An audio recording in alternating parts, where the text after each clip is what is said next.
اور اگر ہم انسان کو اپنے پاس سے نعمت بخشیں پھر اس سے اس کو چھین لے تو نا امید اور ناشکرا ہو جاتا ہے، اور اگر تکلیف پہنچنے کے بعد آسائش کا مزہ چکھائیں تو خوش ہو کر کہتا ہے کہ سب سختیاں مجھ سے دور ہو گئیں۔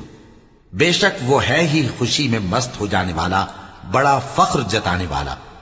ہاں، جنہوں نے صبر کیا اور عمل نیک کیے یہی ہیں جن کے لیے بخشش اور اجر عظیم ہے۔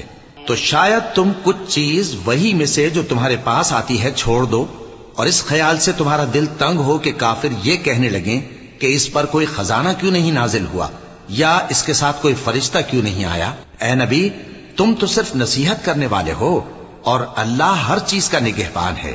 کیا یہ لوگ کہتے ہیں کہ اس نے قرآن از خود بنا لیا ہے؟ کہہ دو کہ اگر سچے ہو تو تم بھی ایسی 10 صورتیں بنا لاؤ، اور اللہ کے سوا جس جس کو بلا سکتے ہو بلا بھی لو۔ پس اگر